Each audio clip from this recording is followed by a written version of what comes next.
نحمده ونصلي على رسوله الكريم اما بعد فاعوذ بالله من الشيطان الرجيم بسم الله الرحمن الرحيم رب اشرح لي صدري ويسر لي امري واحلل عقدة من لساني يفقهوا قولي۔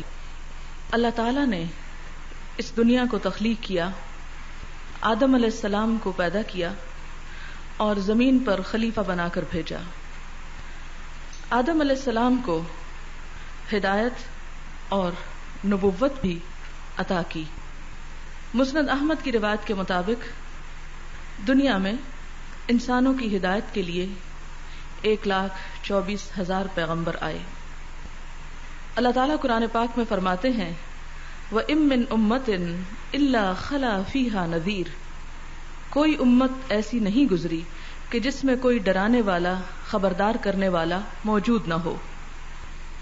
اور عقل بھی اس بات کا تقاضا کرتی ہے کہ ایسا کیا جانا چاہیے تھا، کیونکہ انسان جو اس دنیا میں اللہ تعالیٰ کے نائب کی حیثیت سے آیا ہے، اس کی تخلیق کے مقصد سے ہی پتہ چلتا ہے کہ اسے اللہ تعالیٰ کی اطاعت اور عبادت کرنا ہے۔ جیسا کہ قرآن پاک میں ایک اور جگہ پر فرمایا گیا وَمَا خَلَقْتُ الْجِنَّ وَالْإِنسَ إِلَّا لِيَعْبُدُونَ، کہ میں نے جنوں اور انسانوں کو اس لیے پیدا کیا کہ وہ میری عبادت کریں۔ تو عبادت اس وقت تک کی نہیں جا سکتی جب تک عبادت کا صحیح طریقہ معلوم نہ ہو۔ اور جیسا کہ آپ سمجھتے ہیں کہ عبادت کا لفظ عبد سے ہے، عبد ہے بندگی، غلامی اور اطاعت۔ تو اطاعت کرنا یعنی کسی کی مرضی کے مطابق، اس کے حکم کے مطابق کام کرنا۔ تو جب تک حکم معلوم ہی نہ ہو، مرضی معلوم ہی نہ ہو، تو اطاعت کی نہیں جا سکتی۔ اللہ تعالیٰ کی مرضی معلوم کرنا انسان کی ضرورت ہے۔ انسان کی اس ضرورت کو اللہ تعالیٰ نے 2 طریقوں سے خود پورا فرما دیا، ایک تو پیغمبر بھیج کر اور دوسری طرف کتابیں بھیج کر۔ انبیاء علیہم السلام کا یہ سلسلہ چلتا رہا حتیٰ کہ حضور صلی اللہ علیہ وسلم کی آمد ہوئی، اور تاریخ کے عین اس موڑ پر جب دنیا ایک نئے دور میں داخل ہو رہی تھی، آپ صلی اللہ علیہ وسلم کو آخری نبی بنا کر ہدایت کو آپ پر مکمل کر دیا گیا۔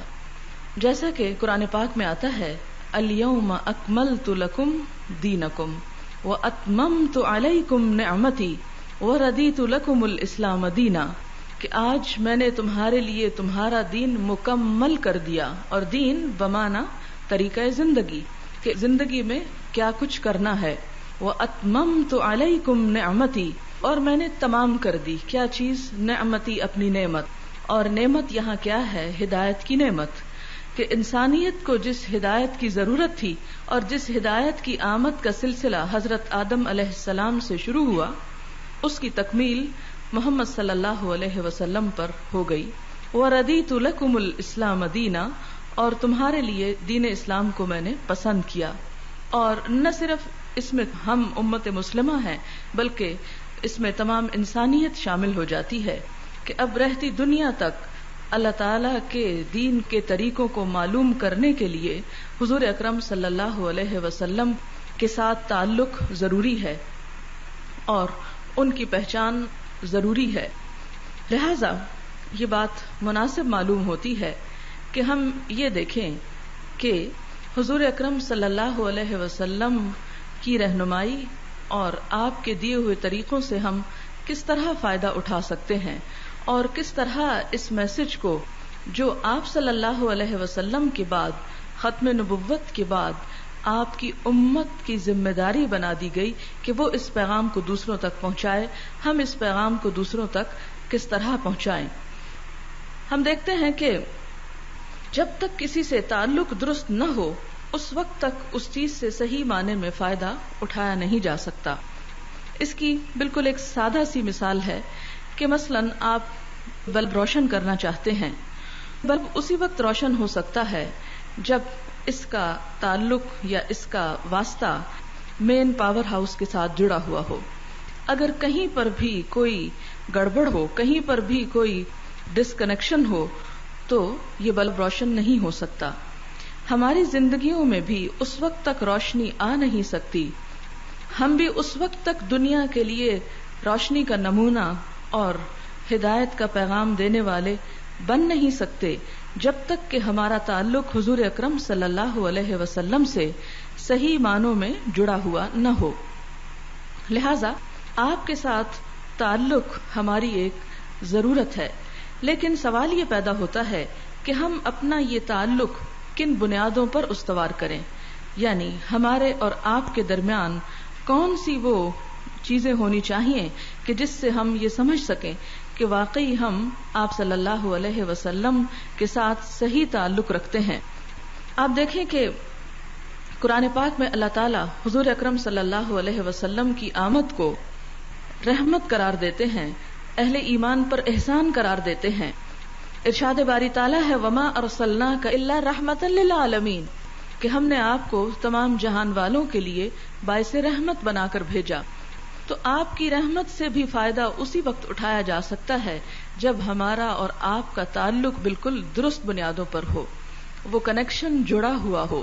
ارشاد باری تعالیٰ ہے لقد من اللہ علی المؤمنین اذ بعث فیہم رسولا منہم یتلو علیہم آیاتہ ویزکیہم ویعلمہم الکتاب والحکمہ، کہ اللہ تعالیٰ نے اہل ایمان پر بہت بڑا احسان کیا جب ان کے اندر ایک رسول انہی میں سے بھیجا جو ان پر اس کی آیات پڑھ کر سناتا ہے، ان کے نفس کا تزکیہ کرتا ہے، انہیں کتاب اور حکمت کی تعلیم دیتا ہے.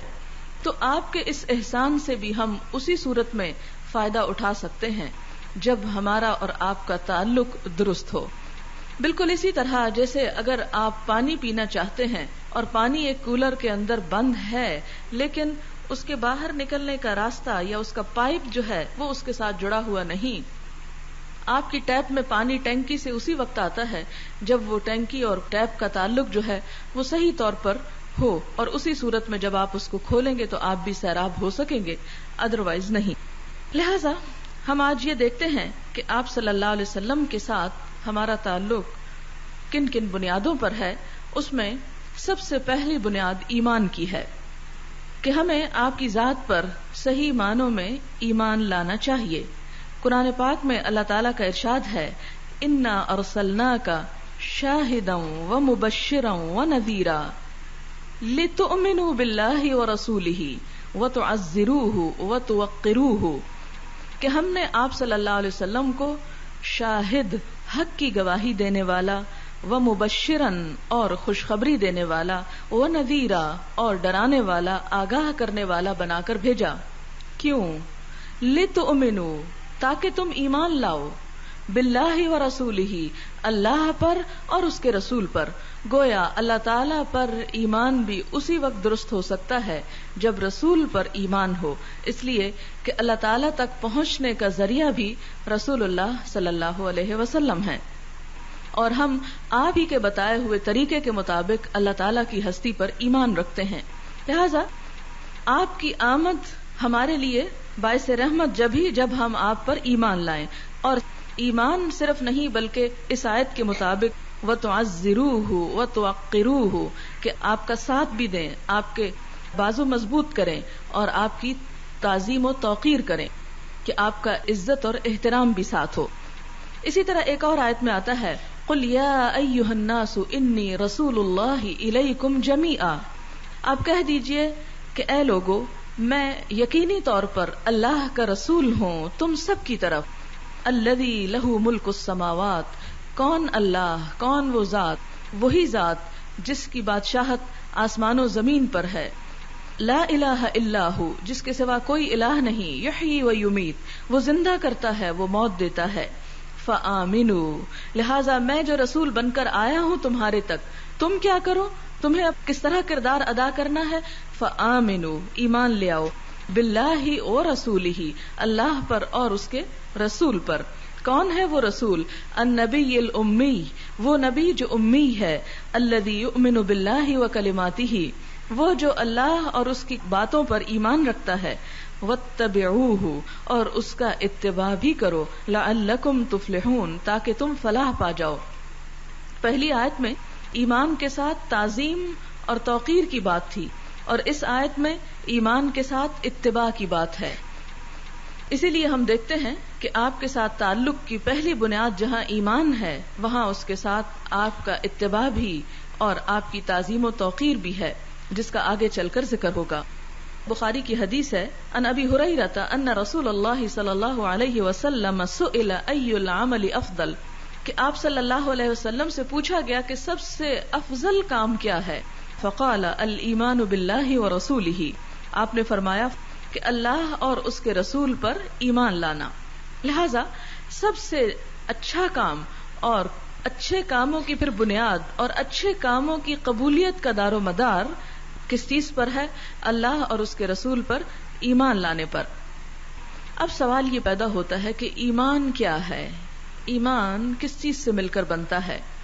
ایمان کا بنیادی طور پر معنی ہے مان لینا، اور اسی طرح اس کے روٹ میں امن میں آ جانا کا معنی بھی پایا جاتا ہے۔ تو گویا ایسے حقائق کو مان لینا کہ جس کے بعد انسان امن و اطمینان میں آ جائے اور ہر طرح کے خوف سے آزاد ہو جائے۔ لیکن ساتھ ہی یہ جاننا ضروری ہے کہ ایمان کس کس چیز سے مل کر بنتا ہے اور ایمان کے اجزاء کیا ہیں۔ اس میں سب سے پہلی چیز جو ہے وہ معرفت ہے، پھر علم ہے، پھر یقین ہے، پھر تسلیم ہے، پھر تصدیق ہے، پھر اعتماد اور بھروسہ ہے۔ تو اس کی ایک چھوٹی سی مثال آپ دیکھیں کہ مثلاً آپ کتاب کا لفظ بولتے ہیں، اور اگر آپ سے پوچھا جائے کہ کتاب ہے کیا، تو ظاہر ہے آپ بتائیں گے کہ اس کی ایک جلد ہے، اس کا ایک نام ہے، اس کے اندر کاغذ ہے، کاغذوں کے اوپر کچھ لکھا ہے، اور یہ فلاں موضوع سے متعلق کتاب ہے۔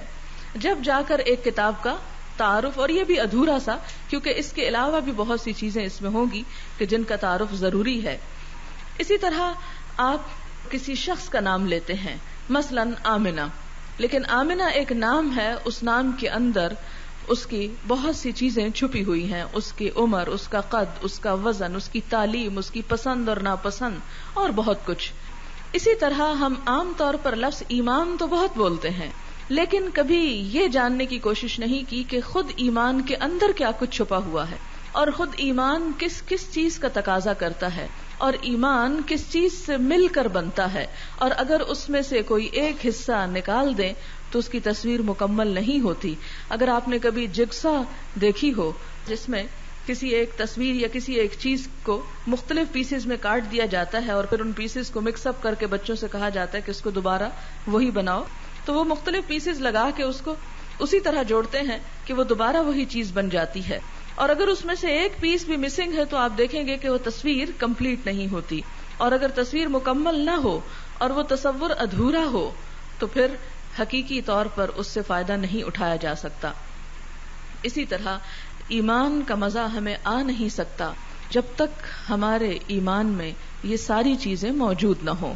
مثلاً آپ ایک کیک بنانا چاہتے ہیں، اور کیک بنانے کے لیے چینی بھی ضروری ہے، بیکنگ پاؤڈر بھی ضروری ہے، مکھن بھی ضروری ہے، میدا بھی ضروری ہے، انڈے بھی ضروری ہیں۔ اگر اس میں سے ایک چیز نکال دیں، مثلاً بیکنگ پاؤڈر نکال دیں، تو آپ نتیجہ جانتے ہیں کیا ہوگا۔ مثلاً آپ اس میں سے میٹھا نکال دیں، یا اس میں سے میدا ہی نکال دیں، یا اسی طرح کچھ اور، تو کوئی ایک جز بھی اگر آپ اس میں سے نکال دیں تو آپ کا کیک، اگر آپ اسے کیک کہیں بھی تو وہ کھانے کے قابل نہیں ہوگا۔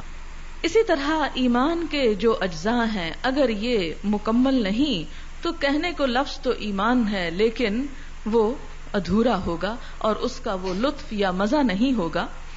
تو ہم اس میں سے ایک ایک جز پر بات کرتے ہیں۔ اب سب سے پہلی بات ہے ایمان میں معرفت۔ معرفت کا لفظ عین رے فے سے ہے، عرف کا معنی ہوتا ہے پہچاننا، جاننا، اور معروف جانی پہچانی چیز۔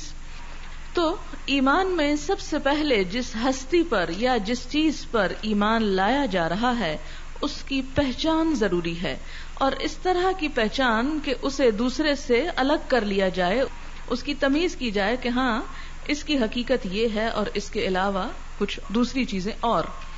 بالکل ایسے ہی کہ جیسے معروف کا لفظ جب قرآن میں آتا ہے تو ساتھ ہی منکر کا لفظ بھی آتا ہے، اور چیزیں اپنے ازداد یعنی اپوزٹ سے پہچانی جاتی ہیں۔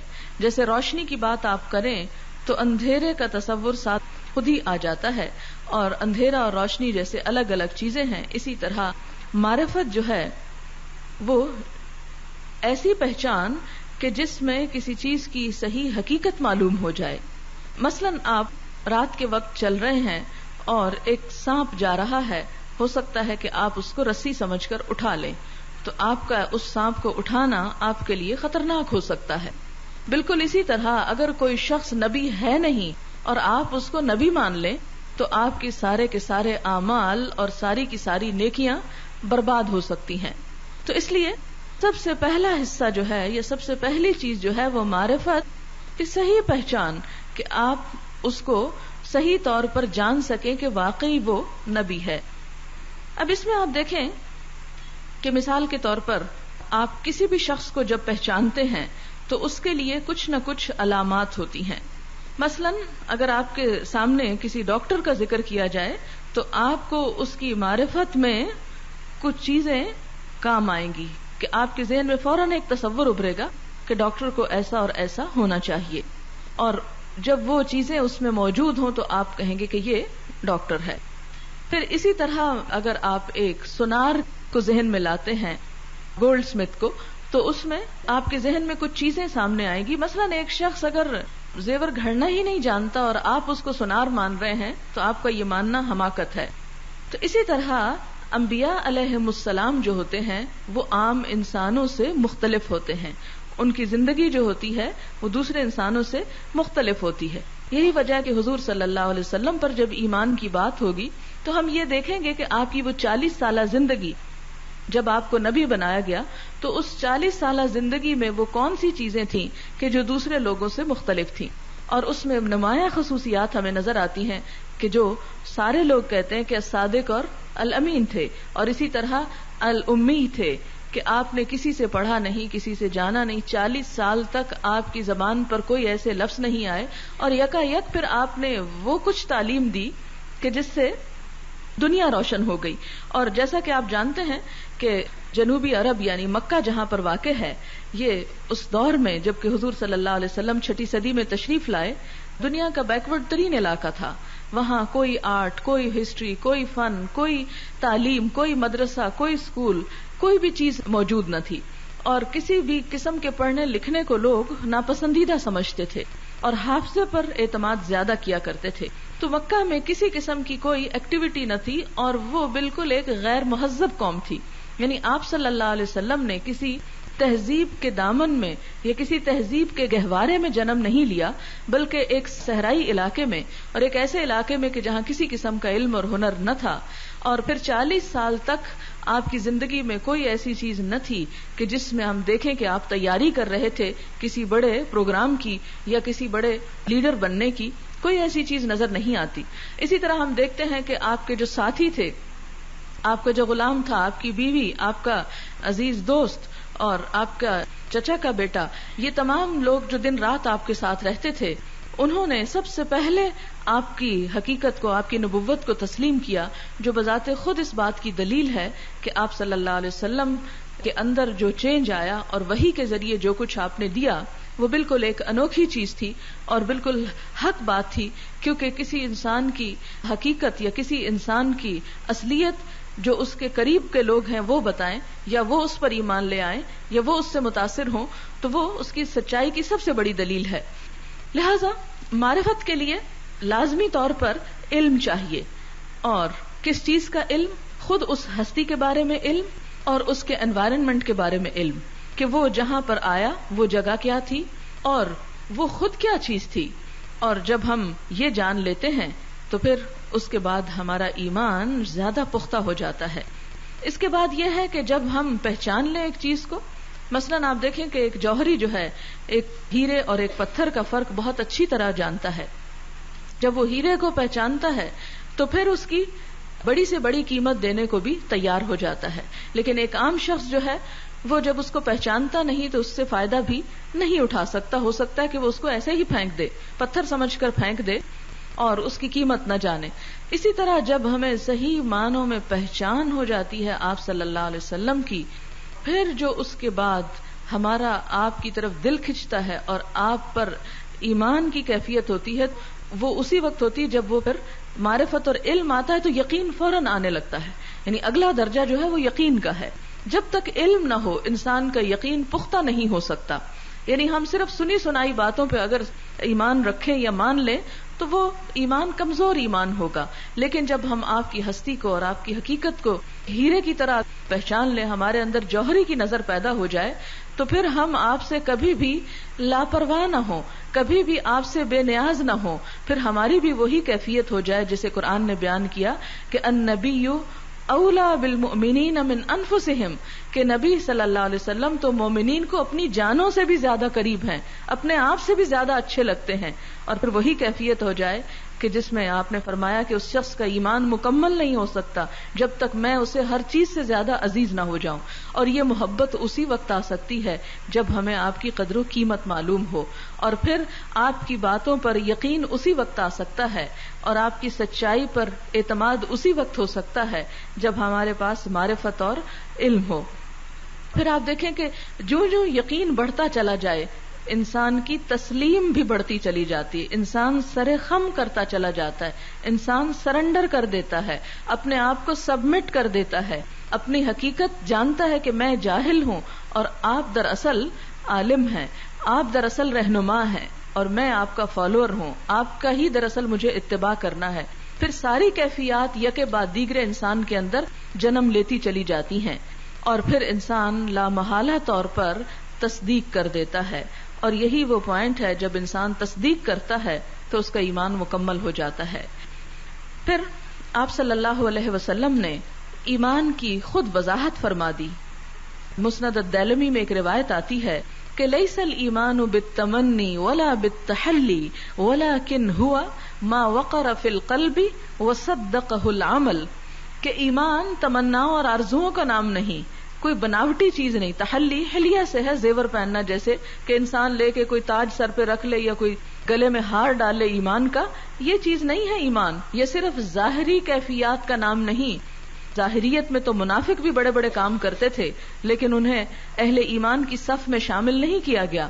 اسی لیے کہ لیس الایمان بالتمنی ولا بالتحلی ولکن ہوا, لیکن وہ کیا ہے پھر, ما وقر فی القلب, جو دل میں قرار پکڑ لے, دل میں ٹک جائے, دل میں جم جائے, ایسا یقین آ جائے, ایسی کیفیت پیدا ہو جائے کہ کسی نکالنے والے کے نکالنے سے بھی نہ نکلے. پھر انسان کی وہ کیفیت آ جائے کہ اس کی خاطر جان بھی دینی پڑے تو انسان جان دینے سے بھی گریز نہ کرے. اس کے مشن کے لیے پھر اگر دھوپ پہ بھی لیٹنا پڑے تو انسان لیٹنا گوارا کر لے, اگر پتھروں تلے بھی دبا دیا جائے تو گوارا کر لے, اگر ابلتی ہوئی کڑھائیوں میں بھی ڈالنے کو کہا جائے تو پھر انسان ان میں بھی کود پڑے. تو یہی وہ چیز ہے کہ ما وقر فی القلب, جو دل کے اندر جڑ پکڑ جائے, دل کے اندر جم کر رہ جائے, وصدقہ العمل, اور عمل اس کی تصدیق کر دے, یعنی عمل اس کا اظہار کر دے اور عمل اس کی گواہی دے دے کہ ہاں دل کے اندر ایمان ہے. جیسا کہ ہم صحابہ کرام کی زندگی کے اندر دیکھتے ہیں کہ جب ان کے اندر ایمان آیا تو پھر انہوں نے ہر مصیبت اٹھانا گوارا کر لی اور ہر قربانی خوشی خوشی دی. اسی لیے قرآن پاک میں سورۃ الحجرات میں اللہ تعالیٰ فرماتے ہیں انما المؤمنون, بے شک مومن تو وہ لوگ ہیں, الذین آمنوا باللہ, وہ لوگ جو اللہ پر ایمان لائے, ورسولہ, اور اس کے رسول پر ایمان لائے, ثم لم یرتابوا, پھر انہوں نے کوئی شک نہ کیا, ان کے دل میں کوئی بھی شک نہ گزرا, لم یرتابوا, اور پھر اس کے بعد ان کے عمل میں کیا تبدیلی آئی, وجاہدوا باموالہم وانفسہم فی سبیل اللہ, انہوں نے اپنی جانوں اور اپنے مالوں کے ساتھ اللہ کے راستے میں ہر طرح کی جدوجہد کر ڈالی. آپ دیکھیں کہ آپ اپنا مال اسی جگہ لگاتے ہیں جہاں آپ کو یقین ہو کہ اس کا فائدہ لازمی ہے, اس سے مجھے ضرور کچھ ملے گا, یہ میرا کاروبار ضرور پنپے گا, تو آپ پورے یقین اور شرح صدر کے ساتھ اپنا مال اس میں, ہزاروں نہیں, لاکھوں نہیں, بعض اوقات لوگ کروڑوں اس میں لگا دیتے ہیں. جو فیکٹریاں لگتی ہیں تو سینکڑوں اور ہزاروں تو نہیں لگتے, کروڑوں لگتے ہیں, لیکن کس یقین اور بھروسے پہ لوگ لگا دیتے ہیں کہ لازمی طور پر اس کا نفع ہوگا. حضرت ابو بکر صدیق رضی اللہ تعالیٰ عنہ کی مثال آپ کے سامنے ہے. وہ اپنے پورے گھر کا سامان اٹھا کے لے آئے. یہ کیفیت ان کے اندر کس نے پیدا کی؟ یہ ایمان ہی تو تھا, صدیق تھے, تصدیق ہی تو تھی ان کی, کہ جن کے ایمان نے انہیں اس درجے تک پہنچایا کہ انہیں معلوم تھا کہ میرا سارا گھر بھی اس راستے میں چلا جائے تو مجھے کوئی نقصان نہیں، میرے لیے فائدہ ہی فائدہ ہے، مجھے ایک کے بدلے میں 700 اور ان گنت ملے گا، تو پھر انسان کو اپنی کوئی بھی چیز قربان کرتے ہوئے ذرا سا تردد بھی نہیں ہوتا. اور پھر اللہ تعالیٰ بھی ان کے حق میں گواہی دیتے ہیں، اولئک ھم الصادقون، کہ یہی لوگ دراصل سچے ہیں، انہی کا ایمان حقیقی ایمان ہے، اسی کو پھر ایمان کہا جاتا ہے. تو گویا ایمان وہ ہے جو عمل میں جھلک جائے. اسی لیے قرآن پاک میں 50 مرتبہ ایمان کے ساتھ عمل صالح کا ذکر آتا ہے. آمنوا وعملوا الصالحات، آمنوا وعملوا الصالحات. کیوں؟ اس لیے کہ ایمان اور عمل کا چولی دامن کا ساتھ ہے. اسی لیے اللہ تعالیٰ سورۃ الانفال میں فرماتے ہیں، اطیعوا اللہ ورسولہ ان کنتم مؤمنین، اطاعت کرو اللہ اور اس کے رسول کی اگر تم مومن ہو، اگر تم ایمان والے ہو. کیونکہ ایمان اپنا لازمی نتیجہ دکھاتا ہے عمل کی شکل میں، اور اگر انسان کا عمل ساتھ نہیں دیتا تو گویا اس کا ایمان بھی پھر جھوٹا ہے. یہی وجہ ہے کہ ہمیں آپ صلی اللہ علیہ وسلم سے تعلق کی دوسری بنیاد اطاعت کو بنانا ہے، کہ آپ پر ایمان، آپ کی ذات پہ مکمل بھروسہ، آپ جہاں بھی ہاتھ پکڑ کے لے جائیں آنکھیں بند کر کے پیچھے چل پڑیں، اور اگر کسی کنویں میں بھی گرنے کو کہیں تو گر پڑیں کہ اسی میں خیر ہے گرنے میں. کوئی پسند کا حکم دے تو بھی مرحبا، اور اگر کوئی ایسی بات کہہ دیں کہ جو دل کو سخت ناگوار ہے تو بھی اسے خوشی سے تسلیم کرنے والے ہوں. تو یہ ایمان کا لازمی نتیجہ ہے عمل. جیسے سورج نکلنے کا لازمی نتیجہ ہے روشنی، بالکل اسی طرح ایمان جب دل میں آ جائے، وہ دل میں ٹک جائے، تو لازمی نتیجہ ہے کہ پھر انسان کے عمل میں تبدیلی پیدا ہو. لیکن جھوٹ اور ایمان ایک دل میں جمع نہیں ہوتے، کہ جب انسان جھوٹ بولتا ہے تو وہ رخصت ہو جاتا ہے. اسی طرح زنا اور شراب اور دوسرے کبیرہ گناہ جو ہیں ان کے ساتھ بھی ایمان نہیں رہ پاتا. لیکن ایمان اور عمل جو ہے وہ لازم و ملزوم ہے، اور ایمان کے لیے شرط ہے کہ انسان اطاعت کرنے والا ہو. اطاعت کہتے ہیں کسی کے حکم کو ماننا، کہ جہاں کوئی کچھ کرنے کا حکم دے یا کسی چیز سے روکے تو اطاعت کے لیے امر شرط ہے.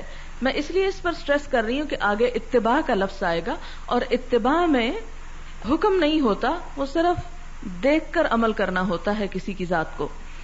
اب ہم دیکھتے ہیں کہ آپ صلی اللہ علیہ وسلم ہی نہیں بلکہ جتنے بھی رسول بھیجے گئے ان سب کا یہ حق رکھا گیا کہ لوگ ان کی اطاعت کریں.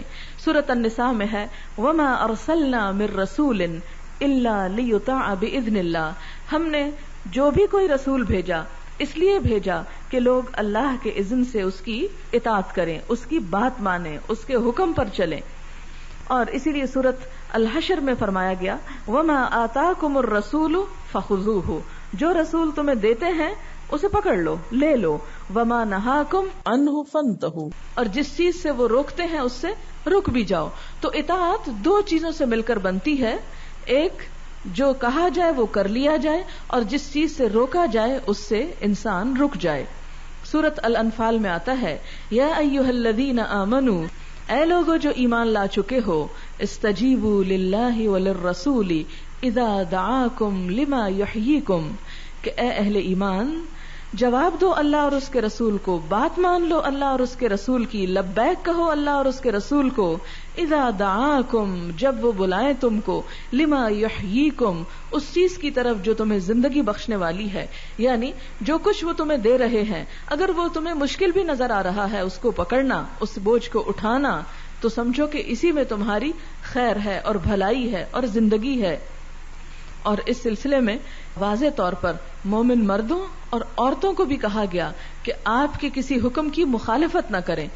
سورۃ الاحزاب میں آتا ہے، وَمَا كَانَ لِمُؤْمِنٍ وَلَا مُؤْمِنَةٍ إِذَا قَضَى اللَّهُ وَرَسُولُهُ أَمْرًا أَن يَكُونَ لَهُمُ الْخِيَرَةُ مِنْ أَمْرِهِمْ وَمَن يَعْصِ اللَّهَ وَرَسُولَهُ فَقَدْ ضَلَّ ضَلَالًا مُبِينًا، کہ کسی مومن مرد کے لیے اور کسی مومن عورت کے لیے یہ جائز ہی نہیں، اذا قضى الله ورسوله امرا، کہ جب اللہ اور اس کا رسول کوئی فیصلہ کر دے، کسی کام کا حکم دے دے، ان یکون لهم الخیارہ، کہ پھر ان کا کوئی اپنا بھی اختیار باقی رہ جائے، من امرہم اپنے معاملے میں سے، وَمَن يَعْصِ اللَّهَ وَرَسُولَهُ، اور جو اللہ اور اس کے رسول صلی اللہ علیہ وسلم کی نافرمانی کرے گا، فَقَدْ ضَلَّ ضَلَالًا مُبِينًا، تو وہ کھلم کھلا بھٹک گیا، اس کے پھر گمراہ ہونے میں کوئی شک باقی نہ رہا، جو اللہ اور اس کے رسول صلی اللہ علیہ وسلم کی بات کو چھوڑ کر کسی اور بات کے پیچھے چل پڑے۔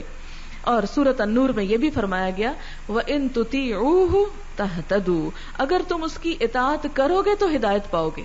گویا ہدایت یعنی سیدھے رستے پر ہونے کا دار و مدار اس چیز پر ہے کہ آپ صلی اللہ علیہ وسلم کی اطاعت کی جائے۔ اسی لیے فرمایا گیا یا ایھا الذین آمنوا، اے لوگو جو ایمان لائے ہو، اطیعوا اللہ ورسولہ، اللہ اور اس کے رسول کی اطاعت کرو، ولا تولوا عنہ وانتم تسمعون، اور اس سے منہ مت موڑنا حالانکہ تم سن رہے ہو، یعنی جانتے بوجھتے اور معلوم ہوتے ہوئے آپ کے حکم کی نافرمانی اس کی اجازت نہیں۔ اور مزید یہ فرمایا گیا ولا تکونوا کالذین قالوا سمعنا وهم لا يسمعون، اور تم ان لوگوں کی طرح بھی مت ہو جانا جو کہتے ہیں ہم نے سن لیا، ہمیں پتا ہے، ہم جانتے ہیں، ہمیں معلوم ہے، وَهُمْ لَا يَسْمَعُونَ، حالانکہ وہ حقیقت میں نہیں سنتے، پتا ہوتے ہوئے بھی وہ کچھ کرتے نہیں۔ مثلاً آپ کو پتا چل جائے کہ اس دروازے سے باہر کوئی کھڑا ہے جو ہر ایک کو ایک ایک تولہ سونا دینا چاہتا ہے اور وہ بلا رہا ہے، تو آپ بتائیں کہ آپ میں سے کون کمرے کے اندر بیٹھا رہ جائے گا؟ ہمیں تو اگر صرف اتنا پتا چل جائے کہ باہر مفت کوک دی جا رہی ہے یا مفت آئس کریم مل رہی ہے تو ہم میں سے ایک دوسرے کو پھلانگتا ہوا اور دھکم پیل کرتا ہوا باہر نکل جائے۔ کیوں؟ اور ہو سکتا ہے کہ کہنے والے کی بات سچ بھی نہ ہو، لیکن اللہ کے رسول صلی اللہ علیہ وسلم جن کی ذات الصادق اور الامین کے نام سے دشمنوں میں بھی مشہور تھی، اور جنہوں نے زندگی میں کبھی کوئی جھوٹ نہیں بولا، نہ صرف یہ کہ آپ نے بلکہ صحابہ کرام اپنے بارے میں کہتے ہیں کہ ہم نہیں جانتے تھے کہ جھوٹ کیا ہوتا ہے، یعنی ہم جھوٹ نہیں بولا کرتے تھے، کیونکہ ایمان کی سب سے پہلی پہچان یہ کہ انسان غلط بیانی نہ کرے، کیونکہ جھوٹ آتے ہی ایمان پھر رخصت ہونے لگتا ہے۔ تو آپ دیکھیں کہ دنیا کے تو چھوٹے سے چھوٹے فائدے کے لیے، ایک آئس کریم کھانے کے لیے ہم اپنی جگہ ٹکے بیٹھے نہ رہ جائیں، اپنا ضروری کام بھی چھوڑ دیں۔ اسی طرح آپ دیکھیں کہ جب آپ کی کوئی عزیز ترین دوست آتی ہے، کوئی ایسا شخص، چلے دوست چھوڑیں، کسی ایسے شخص کا تصور کریں کہ جس سے ملنے کو آپ تڑپتے رہتے ہوں، اور جس وقت آپ کو پتا چلے کہ وہ آیا ہے تو آپ پھر سوئے رہیں یا بیٹھے رہیں یا غافل ہو جائیں، نہیں ہو نہیں سکتا۔ آپ جتنا بھی کوئی اہم کام کر رہے ہوں گے وہ سب چھوڑ دیں گے اس کے استقبال کے لیے۔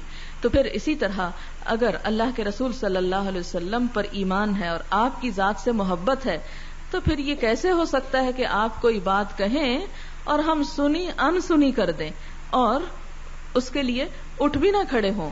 اور اسی چیز کا نام پھر ایمان ہے، یعنی عمل کے متعلق جتنی بھی چیزیں ہیں وہ ڈائریکٹلی ایمان کو ہٹ کرتی ہیں۔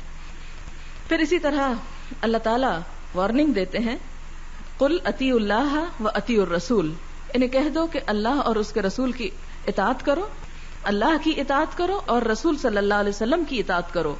فَإِن تَوَلَّوْا، پھر اگر وہ منہ موڑیں، فَإِنَّ اللَّهَ لَا يُحِبُّ الْكَافِرِينَ، تو اللہ محبت نہیں رکھتا کافرین سے۔ یہاں کیا کہا جا رہا ہے؟ اطیعوا اللہ و اطیعوا الرسول، تو گویا اطاعت سے انکار انسان کو کہاں تک جا پہنچاتا ہے، کس کی صف میں جا شامل کرتا ہے؟ فَإِنَّ اللَّهَ لَا يُحِبُّ الْكَافِرِينَ، ایسے انکاری لوگوں کو، ایسا انکار کرنے والوں کو اللہ تعالیٰ نہیں چاہتے، ان سے محبت نہیں رکھتے۔ تو گویا اللہ تعالیٰ کی محبت حاصل کرنے کے لیے بھی ضروری ہے کہ ہم کیا کریں؟ آپ صلی اللہ علیہ وسلم کی اور اللہ تعالیٰ کی بات مان لیں۔ اور اس اطاعت کا نتیجہ کیا ہوگا؟ دنیا کی کامیابی تو ہے ہی ہے، لیکن اس کے ساتھ آخرت کی کامیابی بھی۔ آپ صلی اللہ علیہ وسلم نے فرمایا کل امتی یدخلون الجنت الا من ابا، میری ساری امت جنت میں داخل ہوگی سوائے ان کے، یعنی امت کے ان لوگوں کے، من ابا، جس نے انکار کیا۔ ابا واستکبرا کس نے کیا تھا؟ یہ کس کا شعار ہے؟ شیطان کا۔ تو کل امتی یدخلون الجنت الا من ابا، قیل ومن ابا، آپ سے پوچھا گیا کہ انکار کس نے کیا؟ قال من اطاعنی، آپ نے فرمایا کہ جس نے میری اطاعت کی، جس نے میری بات مان لی، دخل الجنہ، وہ جنت میں داخل ہوا، ومن عصانی، اور جس نے میری بات نہ مانی، جس نے نافرمانی کی میری، فقد ابا، تو گویا کہ اس نے انکار کیا۔ اور اسی طرح ہم دیکھتے ہیں کہ جو لوگ آپ کی اطاعت سے انکار کرتے ہیں ان کا قیامت کے دن پھر کیا حال ہوگا۔ سورۃ الاحزاب میں آتا ہے یوم تقلب وجوہہم فی النار، جس دن ان کے چہرے آگ میں الٹ پلٹ کیے جائیں گے۔ تقلب، اور الٹ پلٹ کیسے کیے جاتی ہے آگ پر؟ مثلا باربیکیو کبھی کیا ہو تو آپ کیسے الٹ پلٹ کرتے ہیں نا، اسی طرح کباب کبھی تل رہے ہوں تو الٹ پلٹ کرتے ہیں کہ ایک طرف سے پک جائے تو پھر دوسرا، اور پھر الٹا، اور پھر سیدھا۔ تو یوم تقلب وجوہہم فی النار، جس دن ان کے چہرے آگ میں الٹائے پلٹائے جائیں گے، اور وہ جب جل رہے ہوں گے تو کہیں گے کیا؟ ان کی زبان پہ ہوگا یقولون، وہ کہیں گے یا لیتنا، اے کاش، اطعنا اللہ و اطعنا الرسول، کہ ہم اللہ اور رسول کی اطاعت کرتے، ہم ان کی بات مانتے۔ یہ نہیں کہیں گے کہ ہم ان پر ایمان لاتے، کیونکہ صرف ایمان کا دعویٰ کر دینا تو بہت آسان ہے۔ جیسے اقبال نے کہا تھا چمی گویم مسلمانم بلرزم، کہ جب میں کہتا ہوں کہ مسلمان ہوں تو لرزنے لگتا ہوں، کہ دانم مشکلات لا الہ را، کہ مجھے پتا ہے کہ لا الہ الا اللہ محمد الرسول اللہ کہنا کتنا مشکل کام ہے۔ اور اسی لیے تو اہل عرب کو جب آپ صلی اللہ علیہ وسلم نے فرمایا آؤ ایک کلمہ ہے، اگر اس کو مان لو تو عرب اور عجم کے سردار ہو جاؤ گے، یعنی ابھی تو صرف عربوں کے چھوٹے چھوٹے قبیلوں کے سردار بنے بیٹھے ہو، ایک کلمہ پڑھ لو تو عرب و عجم کی سرداری اور بادشاہت ہاتھ آ جائے گی۔ تو لوگوں نے کہا ایک نہیں کئی کلمے ایسے پڑھنے کو ہم تیار ہیں، اور انہوں نے بھی شاید یہی سمجھا کہ کوئی منتر ہے یا جادو کے چند بول ہیں کہ ہم پڑھیں گے اور سب دنیا ہمارے ہاتھ میں آ جائے گی۔ جب آپ صلی اللہ علیہ وسلم نے فرمایا قولوا لا الہ الا اللہ محمد الرسول اللہ، تو وہ انکار کر گئے۔ ظاہر ہے کہ لا الہ الا اللہ کہنا جو ہے وہ ایک مشکل کام تھا، اور وہ منافق نہ تھے کہ کہتے کہ ہاں ٹھیک ہے ہم ایک دھوکے سے یہ پڑھ لیتے ہیں اور جب سردار بن جائیں گے تو پھر چھوڑ دیں گے، یا دل سے نہیں پڑھتے۔ تو انہوں نے یہ کام نہیں کیا اور صاف انکار کر دیا، کیونکہ انہیں معلوم تھا کہ جب انسان صرف ایک رب کو الہ مانتا ہے اور سب کا انکار کر دیتا ہے تو اس کا مطلب ہے سب سے دشمنی مول لینا، کیونکہ انسان جس کی بھی بات نہیں مانتا وہی ناراض ہو جاتا ہے۔ آپ اپنے والدین کی بات نہ مانیں وہ ناراض ہیں، آپ اپنے رشتہ داروں کی بات نہ مانیں وہ ناراض ہیں، آپ اپنے بچوں کی بات نہ مانیں وہ آپ سے ناراض ہیں۔ تو جب ان میں سے ہر الہ، یہ سب الہ ہیں، ان سب الہوں پہ انسان لکیر پھیرتا ہے اور صرف ایک الہ کو الہ کہتا ہے تو یہ حقیقت میں بڑا مشکل کام ہے، اور اس کے لیے لوگوں کو صرف جانی اور ذہنی قربانیاں نہیں بلکہ مالی قربانیاں بھی دینی پڑی، حتیٰ کہ گھر بار بھی چھوڑنے پڑے، اور یہ تھا ایمان کا تقاضا۔ اور جو لوگ ہجرت نہ کر کے گئے انہیں کیا سمجھا گیا کہ وہ ایمان ہی نہیں رکھتے، تو حد درجے کی قربانیاں ان سے طلب کی گئیں صرف ایک الہ کی خاطر اور محمد صلی اللہ علیہ وسلم کو رسول ماننے کی وجہ سے۔ پھر اسی طرح ایک اور جگہ پر آتا ہے یوم یعض الظالم علی یدیہ، جس دن ظالم اپنے دونوں ہاتھوں پہ کاٹے گا، یعنی دانتوں سے کاٹے گا، اور کیا بولے گا؟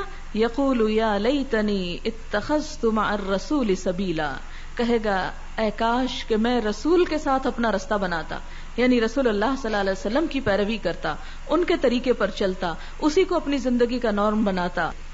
سورۃ النساء میں آتا ہے یومئذ یود الذین کفروا، جس دن وہ لوگ جنہوں نے کفر کیا یعنی آپ کی اطاعت سے، وہ خواہش کریں گے وعصوا الرسول، اور رسول صلی اللہ علیہ وسلم کی نافرمانی کی، عصا نافرمانی کی، یہ نافرمانی کا لفظ خاص طور پر قابل ذکر ہے۔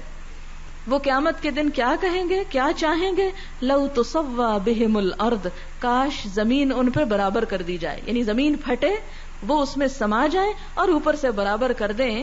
ولا یکتمون اللہ حدیثا، اور وہ اللہ سے کوئی بات چھپا نہ سکیں گے، کوئی چیز اللہ تعالی سے چھپا نہ سکیں گے۔ یہ کن کی خواہش ہوگی؟ ان کی جنہوں نے اللہ کے رسول صلی اللہ علیہ وسلم کی نافرمانی کی۔ یہاں پر یہ نہیں آتا کہ جنہوں نے اللہ کی نافرمانی کی، کیوں؟ اس لیے کہ من یطع الرسول فقد اطاع اللہ، جو رسول اللہ کی اطاعت کرتا ہے صلی اللہ علیہ وسلم کی، وہ دراصل اللہ تعالیٰ کی اطاعت کرتا ہے۔ اور اسی لیے دنیا میں بھی وارننگ دی گئی فَلْيَحْذَرِ الَّذِينَ يُخَالِفُونَ عَنْ أَمْرِهِ أَن تُصِيبَهُمْ فِتْنَةٌ أَوْ يُصِيبَهُمْ عَذَابٌ أَلِيمٌ، کہ جو لوگ اللہ کے رسول صلی اللہ علیہ وسلم کے حکم کی مخالفت کرتے ہیں، امر اطاعت کی خلاف کام کرتے ہیں تو پھر کیا ہوگا؟ انہیں ڈرنا چاہیے، انہیں پھر احتیاط کرنی چاہیے، انہیں پھر ذرا بچ کے رہنا چاہیے. کس بات سے؟ ان تصیبہم فتنۃ، کہ وہ کسی آزمائش میں نہ گرفتار ہو جائیں، کسی مصیبت میں گرفتار نہ ہو جائیں. او یصیبہم عذاب علیم، یا انہیں کوئی دردناک عذاب نہ آ پکڑے. آج امت مسلمہ کی جو حالت ہے بوسنیا میں اور البانیا میں اور فلسطین میں اور شیشان اور نہ جانے کہاں کہاں جو پٹ رہے ہیں ہم، یہ ایسے ہی نہیں. ایک وہ مسلمان تھے کہ جن کا نام سن کے لوگوں کی نیندیں اڑ جایا کرتی تھی، اور ایک ہم ہیں کہ جو چاہتا ہے بھیڑوں کے گلے میں داخل ہو جاتا ہے اور قتل و غارت کر کے باہر نکل آتا ہے. یہ کیوں ہے؟ یہ فتنے اور یہ عذاب علیم کیوں ہے مسلمانوں پر؟ اس لیے کہ ہم نے پیغمبر کے وارث ہونے کی حیثیت کو بھلا دیا.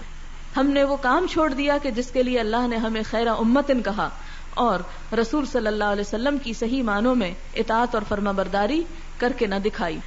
اگر ہم ان کے طریقوں پر چلتے، اور ان کا طریقہ کیا ہے کہ خود بھی عمل کرو اور دنیا کو بھی پیغام پہنچاؤ. بلغوا انی ولو آیہ، مجھ سے آگے پہنچاؤ میسج، خواہ ایک آیت کیوں نہ ہو. جب وہ ایک ایک آیت ہم دوسروں کو پہنچائیں تو پھر دوسرے دشمن ہونے کی بجائے دوست بن جائیں. قرآن پاک میں اللہ تعالیٰ فرماتے ہیں ادفع باللتی ہی احسن فاذا الذی بینک وبینہ عداوۃ کأنہ ولی حمیم، کہ برائی کو اچھائی سے دور کرو.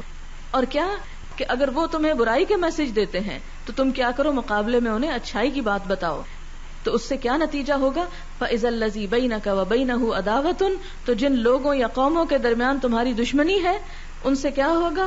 کأنہ ولی حمیم، وہ دلی دوست بن جائیں گے. آپ دیکھیں کہ جس وقت عربوں کے اندر حضور صلی اللہ علیہ وسلم مبعوث ہوئے تو کیا اس وقت مصر کے لوگ مسلمان تھے؟ کیا اس وقت پاکستان کے لوگ مسلمان تھے؟ کیا اس وقت افریقہ کے لوگ مسلمان تھے؟ نہیں، ان میں سے کوئی مسلمان نہ تھا. لیکن جب ان تک اسلام کا پیغام پہنچا، انہوں نے ایمان قبول کر لیا، تو اس صورت میں وہ سب اللہ اور اس کے رسول کے دیوانے ہو گئے اور ان سے محبت کرنے والے ہو گئے. کیا پھر ایمان کے بعد وہ سوچ سکتے تھے کہ ان کے خلاف کسی قسم کی کوئی جنگی مہم شروع کرے؟ نہیں. تو یہ ایک بنیادی ضرورت ہے کہ ہم آپ کی سنت کی پیروی کریں اگر ہم فتنوں سے بچنا چاہتے ہیں. اور اس کے ساتھ یہ کہ دنیا کے عذاب اور آزمائش سے بطور امت اسی وقت بچت ہو سکتی ہے جب امت اپنا رول پلے کرے گی. پھر اس کے بعد ہم دیکھتے ہیں کہ جو لوگ اللہ اور رسول کی اطاعت کرتے ہیں ان کے لیے خوشخبریاں بھی ہیں. سورۃ النساء کی آیت ہے وَمَن يُطِعِ اللَّهَ وَالرَّسُولَ فَأُولَٰئِكَ مَعَ الَّذِينَ أَنْعَمَ اللَّهُ عَلَيْهِمْ مِنَ النَّبِيِّينَ وَالصِّدِّيقِينَ وَالشُّهَدَاءِ وَالصَّالِحِينَ وَحَسُنَ أُولَٰئِكَ رَفِيقًا، کہ جو اللہ اور اس کے رسول کی اطاعت کریں گے قیامت کے دن وہ لوگ یعنی اطاعت کرنے والے ساتھ ہوں گے. کن کے؟ من النبیین، انبیاء کے، والصدیقین اور صدیقین کے یعنی تصدیق کرنے والوں کے، والشہداء اور شہیدوں کے، والصالحین اور نیک لوگوں کے. اور کتنے اچھے ہیں یہ سب دوست. ذالک الفضل من اللہ، یہ اللہ کا فضل ہے. وکفی باللہ علیما، اور اللہ جاننے والا کافی ہے. ایک اور آیت میں آتا ہے وَمَن يُطِعِ اللَّهَ وَرَسُولَهُ، جو اللہ اور اس کے رسول کی اطاعت کرے گا، يُدْخِلْهُ جَنَّاتٍ، وہ اسے باغات میں داخل کرے گا، تجری من تحتها الانہار خالدین فیہا، وہ جنتیں جن کے نیچے نہریں بہ رہی ہوں گی، اس میں وہ ہمیشہ رہنے والے ہیں. وَذَلِكَ الْفَوْزُ الْعَظِيمُ، اور یہ بہت بڑی کامیابی ہے. اب بعض اوقات لوگ یہ بھی کہتے ہیں کہ جی آپ کی اطاعت تو صرف آپ کی زندگی تک تھی، اور جو لوگ آپ کے آس پاس موجود تھے صرف انہی کے لیے لازم تھا کہ وہ آپ کی اطاعت کرتے رہے. 1400 سال بعد ہم تو ہمارے اوپر صرف قرآن کی پابندی ہے، حدیث کی نہیں یا سنت کی نہیں.